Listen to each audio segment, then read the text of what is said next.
अस्सलाम वालेकुम, मैं तारा सानी ते तुसी वेख रहे हो मेरा यूट्यूब चैनल रैबर entertainment plus. Black and white दौर दी बड़ी ही ज़बरदस्त फिल्म लैके तुहाडी खिदमत विच हाज़र हो रहे हैं और यूसुफ खान ने बतौर हीरो इस फिल्म के अंदर बड़ा ही ज़बरदस्त काम किया है ते इस फिल्म का नाम है बरकत मजीठा। 12 सितंबर 1980 बरोज़ जुमा रिलीज़ होने वाली एक black and white Punjabi film बरकत मजीठा। इस फिल्म का जो टाइटल रोल है अदाकार यूसुफ खान ने अदा किया है। तो इस फिल्म का जो मौजू है तहरीक आज़ादी जो पाकिस्तान ते हिंदुस्तान कट्ठे होंदे सन ते इस मुल्क ते अंग्रेज़ों का कब्जा सी। बरकत मजीठा एक मुजाहिद होंदा वे। इस फिल्म के अदाकार यूसुफ खान,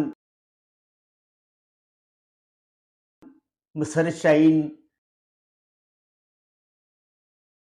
इशरत चौधरी, अदीब, अफजाल अहमद, सावन, हुमायूं कुरैशी, इकबाल दुरानी, जग्गी मलक, अल्ताफ खान, ठेकेदार नसरुल्ला भट्ट, अली अहमद ते अलबेला।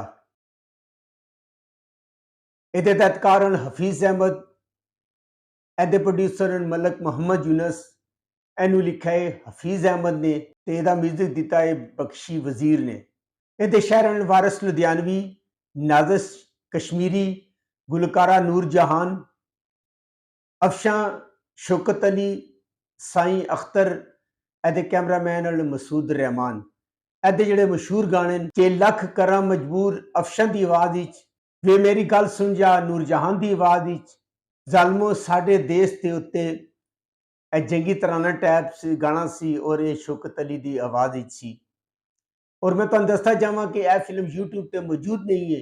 अगर तुहानू मेरी मालूमात अच्छी लगी हो मेरे चैनल को लाइक करो, सबसक्राइब करो, शेयर करो। तो नैक्सट वीडियो तक रब राखा।